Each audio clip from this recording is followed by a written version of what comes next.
श्रीमान, जब इस देश के पूंजीपति अपनी मिलों का पूरी तरह से शोषण कर लेते हैं तो फिर वह मिल बीमार हो जाती है और वे सरकार के पास पैसा मांगने के लिए जाते हैं।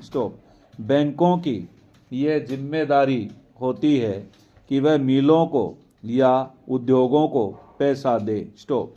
इस प्रकार से बैंकों के माध्यम से जनता की गाढ़ी कमाई का पैसा बीमार मिलों को दे दिया जाता है, जबकि वह मिल चलने योग्य नहीं रह जाती है।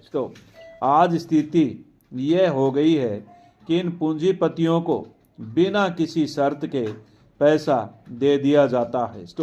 पूंजीपति अपने कर्मचारियों के माध्यम से इस पैसे को इधर उधर कर देते हैं। उसके बाद फिर सरकार के पास पैसा मांगने के लिए चले जाते हैं।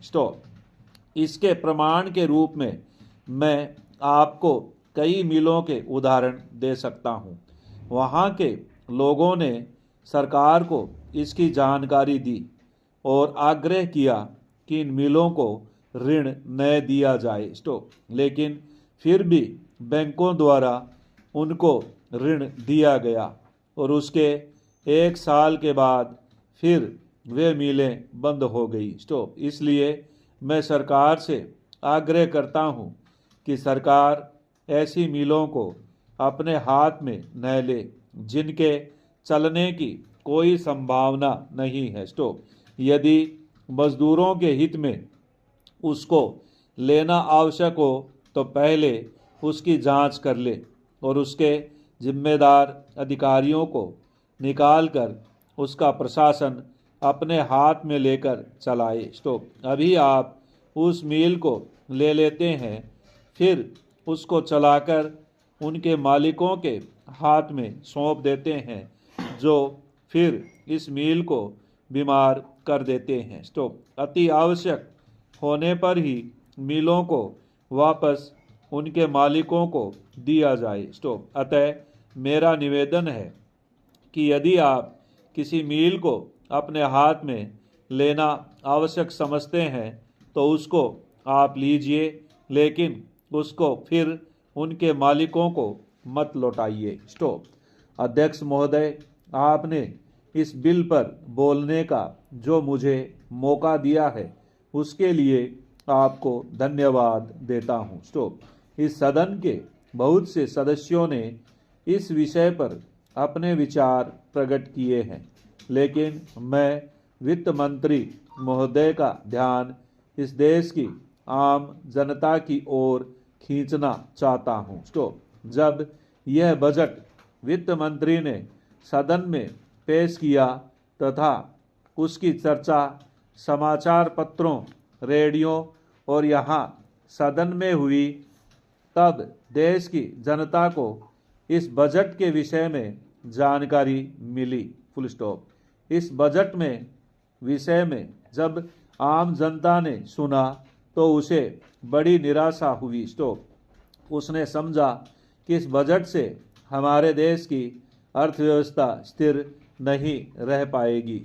इस बजट को देखकर देश के सारे किसान और मजदूर दुखी हैं। किसानों के लिए बहुत सी बातें कही गई है। इस बजट में कहा गया है कि किसानों को बहुत सी सुविधाएं दी गई है, लेकिन वास्तव में किसानों के लिए क्या किया गया है यह मेरी समझ में नहीं आ रहा है। किसानों को खाद पर बहुत ही कम राहत दी गई है। इस राहत को हम बहुत बड़ी सुविधा नहीं कह सकते। खाद की थोड़ी सी कीमत कम कर देने से किसान का कुछ भी लाभ होने वाला नहीं है। किसान खेत में रात दिन काम करता है, अपना पसीना बहाता है, लेकिन उसके बदले में उसे उतना नहीं मिल पाता है जितना उसे मिलना चाहिए। मैं इस बजट का समर्थन तो नहीं करता, लेकिन यह अवश्य कहना चाहता हूँ कि देश की स्वतंत्रता को मजबूत रखने के लिए देश के किसानों को विकास की ओर सरकार का ध्यान जाना चाहिए। स्टॉप। यदि किसान अपने खेत में अनाज पैदा नहीं करेगा तो देश की करोड़ों जनता भूखों मर जाएगी। स्टॉप। किसान ही इस देश के प्रमुख नागरिक हैं। स्टॉप। आज कहा जा रहा है कि यह जो बजट प्रस्तुत किया गया है इसमें गांवों की ओर अधिक ध्यान दिया गया है। स्टॉप। लेकिन मैं कहता हूं कि सरकार को गांवों की ओर जितना ध्यान देना चाहिए उतना इस बजट में नहीं दिया गया है। स्टॉप। बैंकों से जो ऋण दिया जाता है वह गरीब किसान को कम और उद्योगपतियों को अधिक दिया जाता है। स्टॉप। यदि बैंक किसानों को ऋण देते भी हैं तो उस पर बहुत ब्याज लिया जाता है। स्टॉप। मेरा सदन से निवेदन है कि इस विषय पर विस्तार पूर्वक चर्चा की जाए। स्टॉप।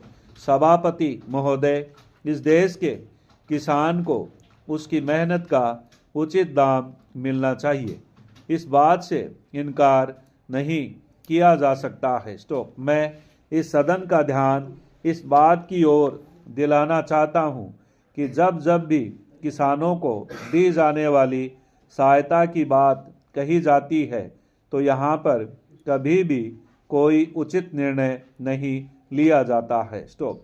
आश्वासन तो बहुत दिए जाते हैं कि हम किसानों को उनके द्वारा पैदा किए गए अनाज का उचित मूल्य देंगे, उन्हें वे सब सुविधाएं देंगे जो शहरों में रहने वाले लोगों को मिलती है। स्टॉप। मुझे दुख के साथ कहना पड़ रहा है कि सदन में सदस्य महोदय द्वारा किए गए आश्वासनों को कभी पूरा नहीं किया गया है। स्टॉप। इससे लोगों में अविश्वास की भावना उत्पन्न हो जाती है। स्टॉप। कई बार किसानों की बाढ़ से या सूखे से बहुत नुकसान उठाना पड़ता है। स्टॉप। उस समय सरकार की ओर से उनका पूरी सहायता नहीं दी जाती है। स्टॉप।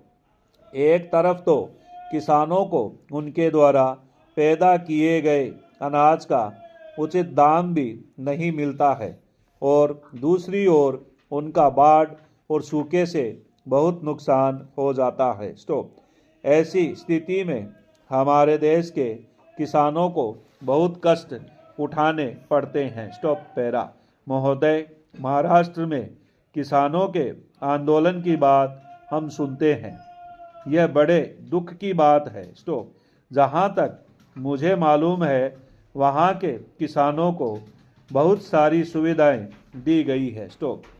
वहाँ के किसानों को दिए गए ऋण माफ़ कर दिए गए हैं। स्टॉप। लेकिन उत्तर प्रदेश के किसानों को इस तरह की सुविधा अभी तक नहीं दी गई है। स्टॉप। मैं महाराष्ट्र के किसानों से निवेदन करना चाहता हूं कि जो कुछ उन्हें दिया जा रहा है उससे उन्हें संतुष्ट होना चाहिए और देश के विकास में पूरी तरह से हिस्सा लेना चाहिए। स्टॉप। मैं कृषि मंत्री से भी निवेदन करना चाहता हूं कि देश के प्रत्येक राज्य के किसानों को दी जाने वाली सहायता के बारे में जानकारी प्राप्त करें और ऐसे उपाय निकालें जिससे किसी को भी यह शिकायत न होने पाए कि अलग अलग राज्यों में अलग अलग तरीकों से किसानों को सहायता दी जा रही है। स्टॉप।